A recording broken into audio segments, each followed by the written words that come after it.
let's get right into it.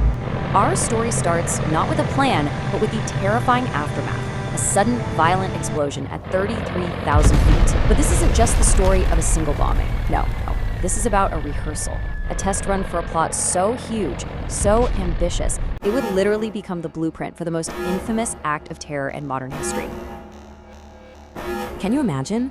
That's what's going through Captain Ed Rea's head on December 11th, 1994. Just moments after a bomb tears a hole in the cabin of his 747.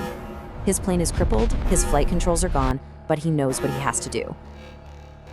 What he did next was, frankly, a miracle. And in doing so, he didn't just save his passengers, he preserved a crime scene that would unravel a terrifying global conspiracy.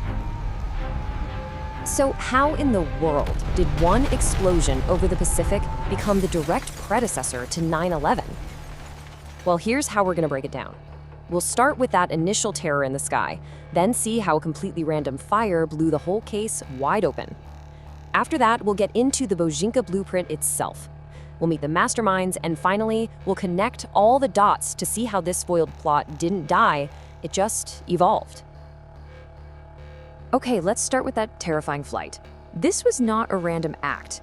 Think of it more like a deadly science experiment. It was a proof of concept, designed to answer one simple question. Could their new sophisticated little bomb bring down a massive jumbo jet? The whole thing was just so cold and calculated. A man using a fake passport, who we'd later find out was Ramzi Youssef, gets on the first leg of the flight. It's practically empty. He goes to the bathroom, assembles a small bomb with liquid nitroglycerin, sets a 4-hour timer, and casually tucks it under a seat. Then, at the layover, he just gets off the plane and walks away, leaving this ticking time bomb for the next group of passengers. And this is where things get really crazy. Youssef wasn't an amateur. He knew exactly what he was doing. He picked seat 26K for a very specific reason. On most 747s, that seat is right on top of the main fuel tank. The goal wasn't just to blow a hole in the plane, it was to turn the entire aircraft into a giant fireball, leaving absolutely no survivors and no evidence. So get this, the one thing he couldn't plan for was a last-minute plane swap. The airline was using a slightly different model that day, one where seat 26K was just 2 rows ahead of the fuel tank. And in a tragic, unbelievable twist of fate, the man sitting in that seat, Haruki Kagami, absorbed most of the blast. Horrifically, his death saved the other 292 people on board. But they weren't out of the woods yet, not even close. The explosion had shredded the cables that controlled a plane's steering. The yoke was useless. So Captain Reyes had to do something almost unheard of. He started steering the plane using only the engines, pushing the left ones harder to turn right, the right ones harder to turn left.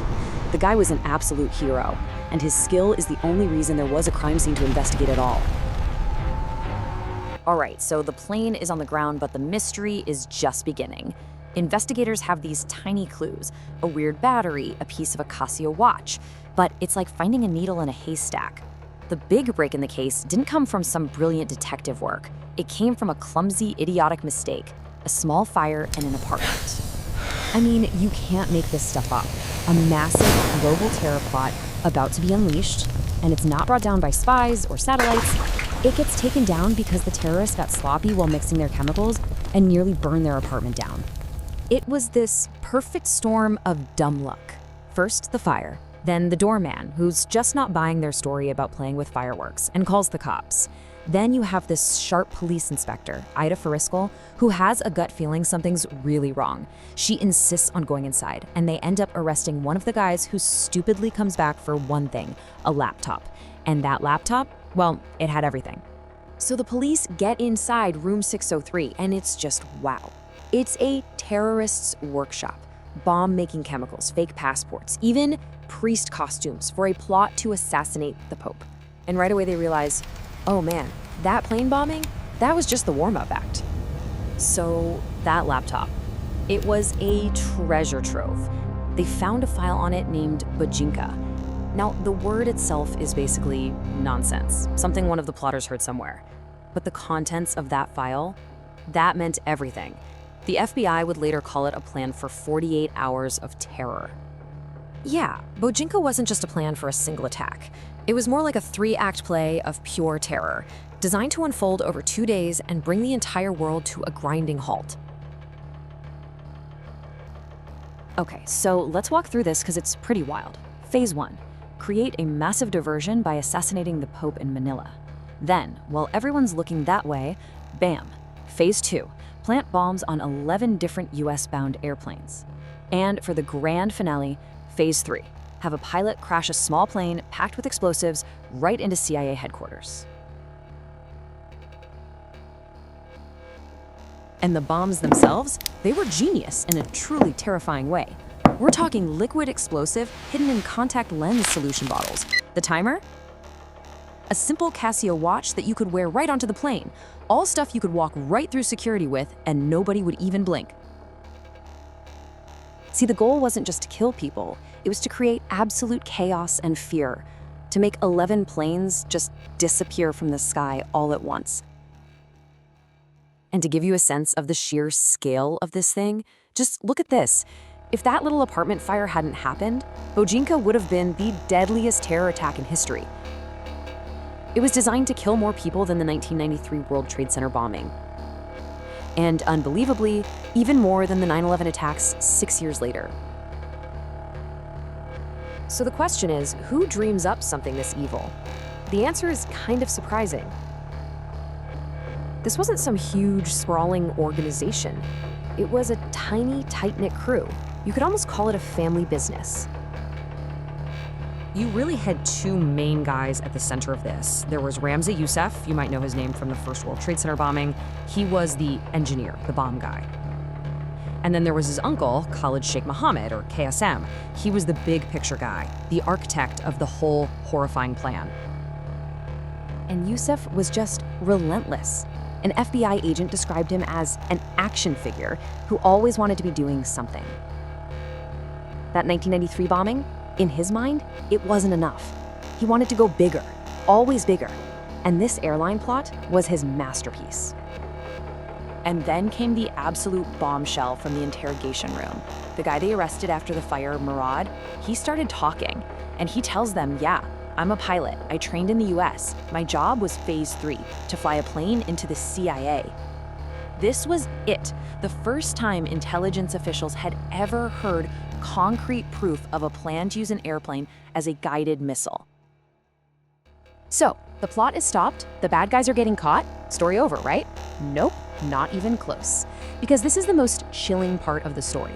While the plot failed, the idea, especially that Phase 3 idea, was now out there, and it didn't die. It just went dormant. So remember KSM, the uncle, the architect? He got away.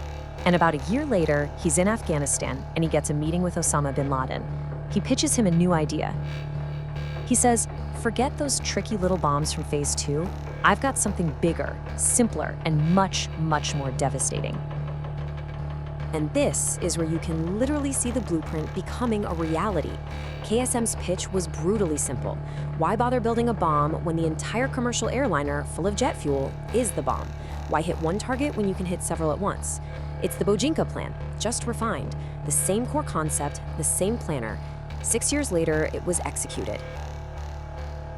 As for Ramzi Youssef, he was caught, tried, and sentenced to life, plus 240 years in prison.